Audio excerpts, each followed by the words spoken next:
Not that I can say the Chinese, but I know it's Chinese. If you have one twig, it's easy to snap.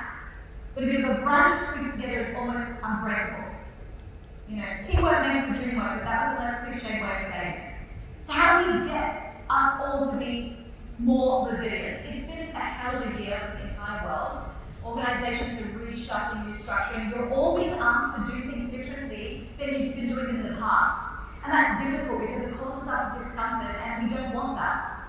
So how do we make it less uncomfortable? So Dr. Dennis Prophet did an incredible study at the University of Virginia. He got two groups of people. One group were Billy No-Mates. They're all by themselves. And they had to stand at the base of a really steep hill and give a recording of how steep they thought the hill was. Second group, together with a quality connection. Two of them standing at the base of the hill also had to record how steep they thought the hill was. Over and over again, the results came back that the people standing with a quality connection perceived the steepness of the hill to be less. In the presence of a cohesive team, the challenge seems more surmountable. And why is that? They did some testing.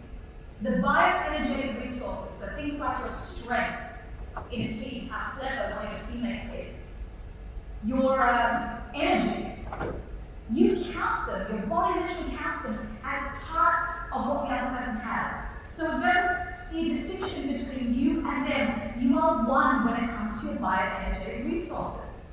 That person that was alone looking up the hill could also be someone in a team that feels lonely if the team is toxic and disconnected.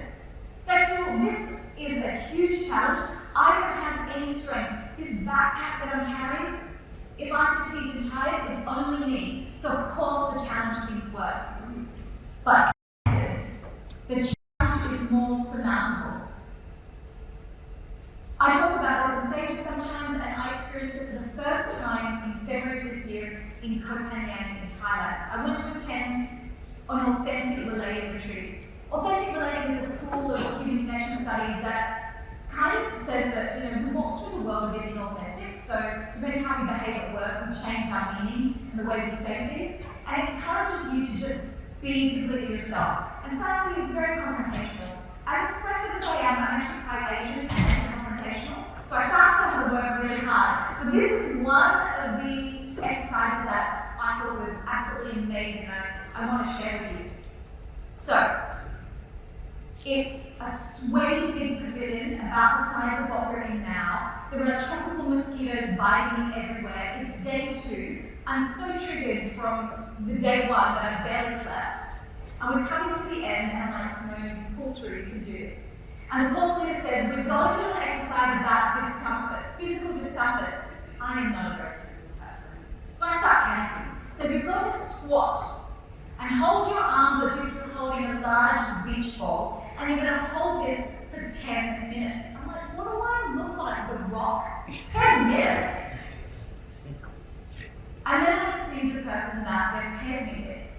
And it's a gentleman that I know from the day before the group is going through some huge grief. And he's sweating way more profusely than me. He has a beautiful kind blue eyes and like a frosting of white hair around his semi-bald head. His big stomach, so he's quite heavy. And his legs look like they're trembling. Like they're already tight just standing normally, let alone in the squat. So everyone's head up almost like a wedding arch, like facing each other all the way down this pavilion. And the teacher's like, the first 2 minutes, you can look behind you, whatever's behind the plant. So I'm looking out and I'm looking at this like mosquito-infested forest in Koh Phangan, thinking, I'm such a Singapore girl now, I just can't take insects anymore. And then he said, now you can look at your partner. And I look into this man's eyes and I just see the sweat is inside his eye socket, and then he's also crying because he's breathing. And I can see his legs just from the below, like peripheral eyesight, his knees, everything's just shaking. And in this moment, I forget all about my fear of can I last this challenge. And I just think about how this man is feeling, and I sent him all the love I ever wish that I was given in a crisis. right? So I'm standing there and I'm just saying, David, I've got you, I've got you, I've got you. I'm sending you love, we've got this, I've got you. The exercise ends, we don't get to speak to each other, we're told to sit back around a circle. And the course leader says, would anyone like to get on the mic and share what came up for them during this? It's one of those very few retreats, like everyone's going to talk about their feelings. And David gets a mic, the guy who's head with him, he says, all I could see was the love in your eyes, and you were saying, I have you, I support you. Chills ran through my body, it was like he was reading my mind. And my reflection was, I did not feel the pain beneath my waist for the 8 of that 10 minutes. I didn't feel any discomfort whatsoever. I completely forgot my own feelings, almost like I was feeling what he was feeling. And I've been speaking on human connection for years now, but there's one thing to talk about the studies, and it's another thing to be the guinea pig. Absolutely changed my world. I'll never ever think about the relationship between connection and resilience the same way again. Our resources were one. We were one. It wasn't him and I. What if we could do that in our organizations? What if we could do that in our world? How do things change? It's very, very powerful. So please, don't underestimate your ability to overcome the discomfort of the changes at Anglo-American by having more connection in your teams, hopefully through some of the ways I've shared with you today.